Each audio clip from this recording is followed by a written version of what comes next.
भारत को गुलामी से मुक्त करवाने के लिए कई क्रांतिकारियों ने अपना जीवन हमारे देश के लिए कुर्बान किया है।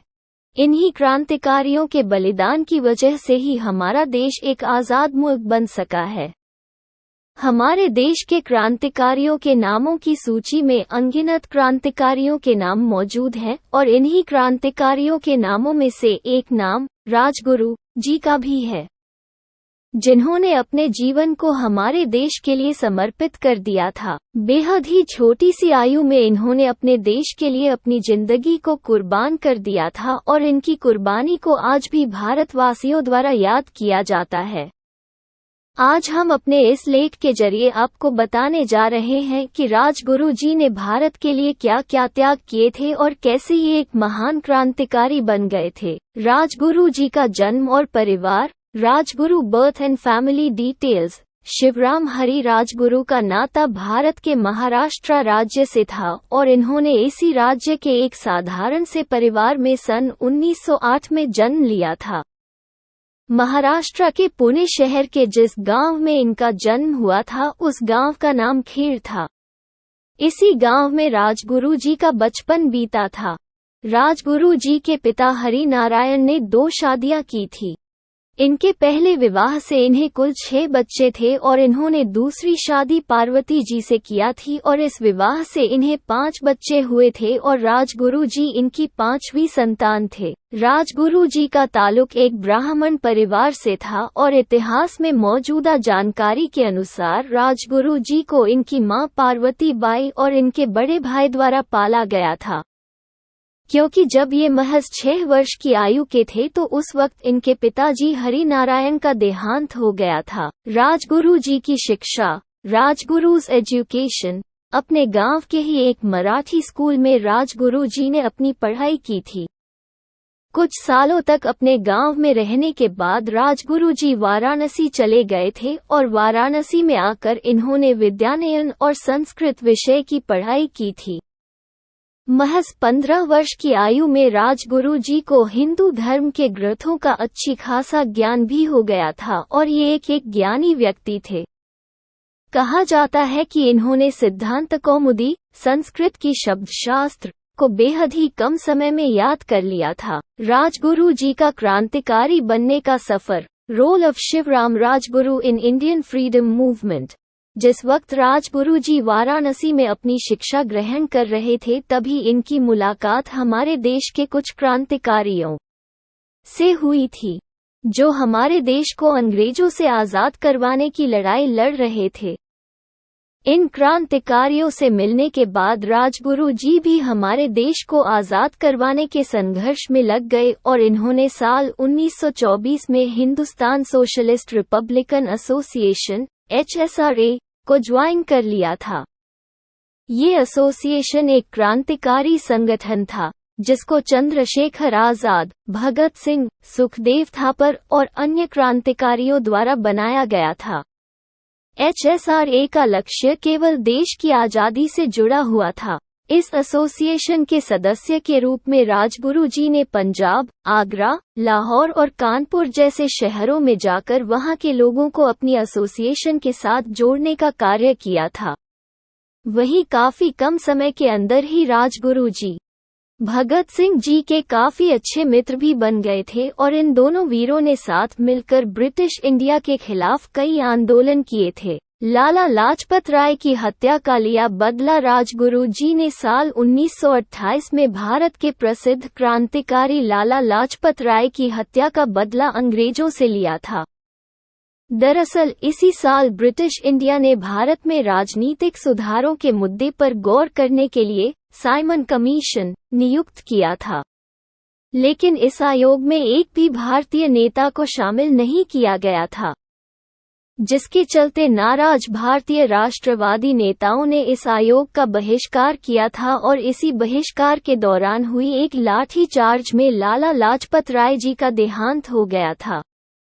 लाला लाजपत राय की मृत्यु होने के बाद राजगुरु जी, भगत सिंह जी और चंद्रशेखर आजाद जी ने एक साथ मिलकर इस हत्या का बदला लेने का संकल्प लिया था।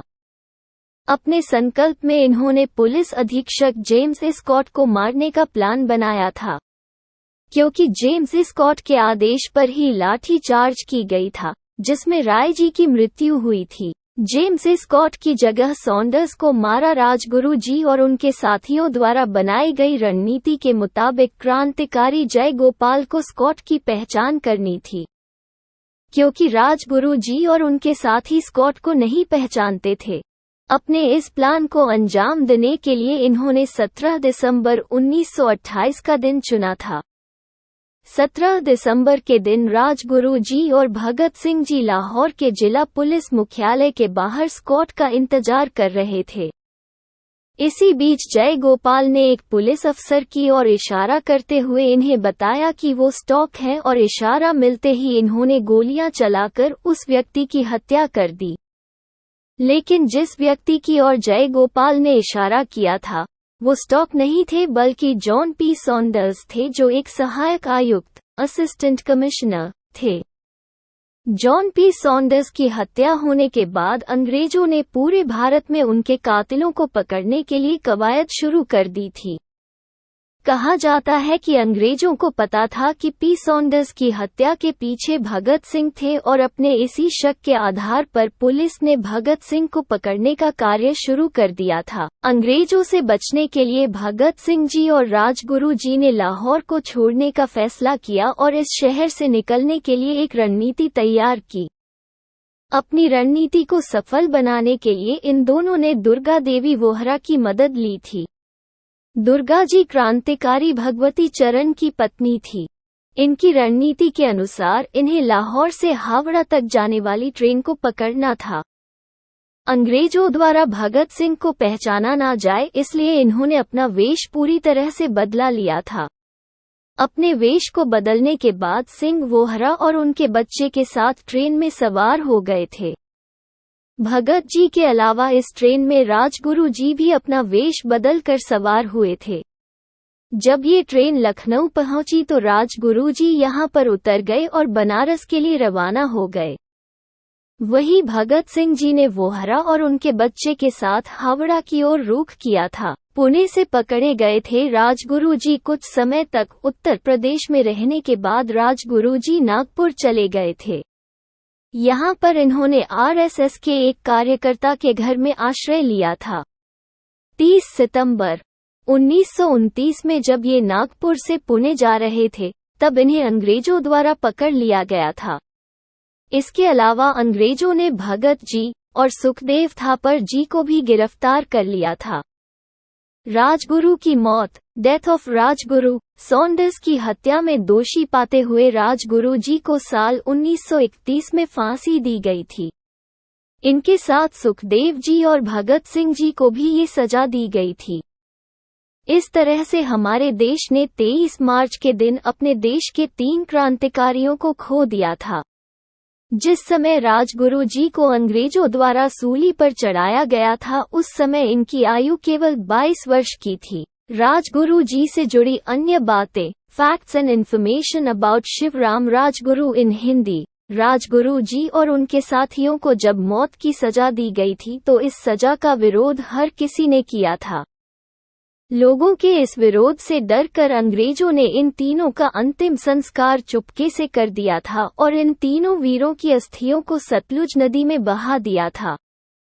सॉन्डर्स की हत्याकांड को राजगुरु और भगत सिंह द्वारा अंजाम दिया गया था और सॉन्डर्स को मारने के लिए सबसे पहले गोली राजगुरु जी की बंदूक से निकली थी।